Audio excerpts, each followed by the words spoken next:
ರಾತ್ರಿ ನಡೆದಿರ್ತಕ್ಕಂಥ ವಿಷಯ ಇದು. BCC ಗಾಡಿ ಲೋಡ್ ತುಂಬ್ಕೊಂಡ್ ಬಂದಿದ್ದಾರೆ. ಅದು ಬ್ರೇಕ್ ಫೇಲ್ ಆಗಿರ್ತಕ್ಕಂಥದ್ದು ಮತ್ತು ಕುಡ್ದಿರ್ತಾನೋ ಅದು ಪೊಲೀಸರು ಎನ್ಕ್ವೈರಿ ಮಾಡ್ಕೋಬೇಕು. ಅಲ್ಲಿಂದ ಒಂದು ಟ್ರಾನ್ಸ್ಫಾರ್ಮ್ ಗುದ್ದಿ ಇವ್ರ ಮನೆ ಹತ್ರ ಬಂದು ಗುದ್ದಿದ್ದಾನೆ. ಇಷ್ಟು ವಿಷಯಗಳಾಗಿದೆ. ಅದಾದ್ಮೇಲೆ ಮೈಲ್ಸ್ ರಾತ್ರಿ ರಸ್ತೆಗಳು ಅಂತ ನಡೀತದೆ. BCC ಗಾಡಿಗಳು ಬರ್ತದೆ, ಎತ್ಕೊಂಡ್ಬಂದು ಬಂಡೆಗಳು ಸುರಿಯೋದು. ನಮ್ಮ ಮಾನ್ಯ ರಮೇಶ್ ರೆಡ್ಡಿ ಅವರು ತಮ್ಮ ಪ್ರಕಾಶ್ ರೆಡ್ಡಿ ಅವರು ಇದನ್ನೆಲ್ಲ ನಡೆಸ್ತಾ ಇರ್ತಕ್ಕಂಥದ್ದು. ಗಾಡಿಗಳನ್ನ ಕರೆಸೋದು, ಇಲ್ಲಿ ಕರ್ಕೊಂಬಂದು ಬಿಡೋದು, ಅವ್ರು ದುಡ್ಡು ತಗೊಳ್ಳೋದು, ಇದೆಲ್ಲ ಮಾಡ್ತಾ ಇದ್ದಾರೆ. ಇದು BCC ಗಾಡಿಗಳು ಗಾರ್ಬೇಜ್ ಬಂಡೆಗಳಿಗೆ ಹಾಕ್ತಾರೆ. ಸರ್ವೆ ನಂಬರ್ ಸಮೇತ ನಾನು ತೋರಿಸ್ತೀನಿ. ಪರ್ಮಿಷನ್ ಏನು ಇರಲ್ಲ ಇಲ್ಲಿ. ನಾವು ಸ್ಟೇಷನ್ ಕಂಪ್ಲೇಂಟ್ ಕೊಟ್ಟಿದ್ದೀರಿ. ಅದಾದ್ಮೇಲೆ ಅಕ್ಲೇಜ್ಮೆಂಟ್ ಕಾಪಿ ಇದೆ ನನ್ನ ಹತ್ರ. ಅದಾದ್ಮೇಲೆ ಹೊಯ್ಸಳದವ್ರು ಬರ್ತಾರೆ, ನಮಗೆ ಬೆದರಿಕೆ ಹಾಕ್ತಾರೆ. ಕಾರಣ ಏನು? ಸ್ಟೇಷನ್ಗೆ ಏನು ಹೋಗ್ತದೆ ಅದು ಅವ್ರು ನೋಡ್ಕೋಬೇಕು. ನಾವು ಸ್ಟೇಷನ್ ನಾವು ಜನಸಾಮಾನ್ಯ ಅಲ್ವಾ, ನಾವು ಕಂಪ್ಲೇಂಟ್ ಕೊಟ್ಟರು ಅವ್ರು ತಗೊಳ್ಳೋದಿಲ್ಲ. ಕಾರಣ ಏನಂದ್ರೆ ಮಂತ್ಲಿ ಏನು ಹೋಗ್ತದೆ ಅದೆಲ್ಲ ಬಂದು ಸೇರ್ತದೆ. ಎಲೆಕ್ಟ್ರಾನಿಕ್ ಸಿಟಿ ಪೊಲೀಸ್ ಸ್ಟೇಷನ್ ಬರ್ತದೆ. ಇಷ್ಟು ವಿಷಯ ಆಗಿದೆಯಲ್ವಾ, ಇಲ್ಲಿ ಸಾಕ್ಷಿ ಆದಾಗ್ಲಿದೆಯಲ್ವಾ.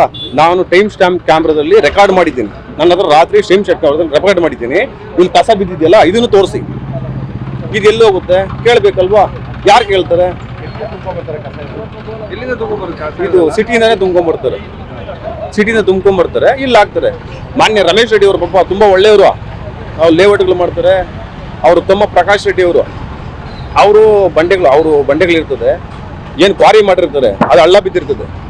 ಅದಕ್ಕೆ ಕಸನ ತುಂಬಿಸ್ತಾರೆ, ಮೇಲೆ ಮಣ್ಣು ಹಾಕ್ತಾರೆ. ಮತ್ತೆ ಯಾರು ತೊಂದರೆ ಆಗ್ತದೆ? ಇಲ್ಲ, ಇವು ಸರ್ಕಾರಿ ಬಂಡೆಗಳದ್ದು ಏನಿರ್ತದೆ ಗೊತ್ತಾ? ಇವ್ರು ಆರ್ಡರ್ಗೆ ಹಾಕೊಂಡಿರ್ತಾರೆ. ಅವ್ರೇನು ಉಳಿಮೆ ಮಾಡಿರಲ್ಲ. ಇವರೇ ಆರ್ಡರ್ಗೆ ಹಾಕೊಂಡಿರ್ತಾರೆ, ಅವರೇ ಆರ್ಡರ್ ಮಾಡಿಸ್ಕೊಂತಾರೆ.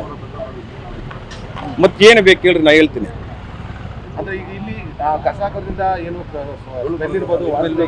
ಸರ್, ಎನ್ವೈರ್ಮೆಂಟ್ ಹೆಂಗೆ ಗೊತ್ತಲ್ವಾ? ನೀವೆಲ್ಲ ಓದ್ಕೊಂಡಿದ್ದೀರಲ್ವಾ? ಎನ್ವೈರ್ಮೆಂಟ್ ಹಾಳಾಗಲ್ಲ. ಇಲ್ಲಿ ದೇವಸ್ಥಾನ ಕಟ್ತಾರೆ, ಮತ್ತೆ ಅವರೇ ಅದನ್ನ ಹಾಕ್ಸ್ತಾರೆ. ಒಂದು RSS ಏನೋ BJP ಏನೋ ಆದ್ರೆ ಜನ ಸೇರ್ತಾರೆ. ಇಲ್ಲ ಸರ್, ಇವರು ಡೆವಲಪರ್. ಸ್ಥಳೀಯ ಡೆವಲಪರ್. ಇವರು ಡೆವಲಪ್ಮೆಂಟ್ ಕೆಲಸಗಳು ಮಾಡ್ತಾರೆ. ಈ ಪಂಚಾಯತಿ ಲಿಮಿಟ್ ಇದು. ಪಂಚಾಯತಿ ಲಿಮಿಟ್ ಅಂದ್ರೆ ನಿಮ್ಗೆ ಗೊತ್ತಿರ್ಬೇಕು, ಗ್ರೀನ್ ಬೆಲ್ಟ್ಗಳಲ್ಲಿ ಸೈಟ್ಗಳು ಮಾಡೋದು ಇವ್ರ ಕೆಲಸ. ಸರ್, ಧಮಕಿ ಹಾಕ್ಸ್ತಾರೆ, ಒಂದು ಕಂಪ್ಲೇಂಟ್ ಕೊಡಿಸ್ತಾರೆ, FIR ಮಾಡಿಸ್ತಾರೆ. ನೋಡಿ, ನಮ್ಮ ತಮ್ಮ ಇದ್ದಾನೆ ಇಲ್ಲಿ. ನನ್ನ ಹತ್ರ ಸಾಕ್ಷಿ ಆಧಾರ ಇಟ್ಕೊಂಡು ನಾನು ಏನೂ ಮಾತಾಡೋದಿಲ್ಲ. ನಮ್ಮೂರಿನವರೇ ಈ ಕೆಲಸ ಮಾಡ್ತಾರೆ. ಏನು ಮಾಡ್ತಾರೆ? ನಮ್ಮೂರಿನ ಗಾಡಿಯನ್ನು ಅಡ್ಡಾಕಂಗಿಲ್ಲ, ನಾನು BCC ಹಾಕ್ಕೊಂತೀನೋ ಏನು ಮಾಡ್ಕೊತೀನೋ, ಹಿಂಗೆ ಹೋಗಬೇಡ.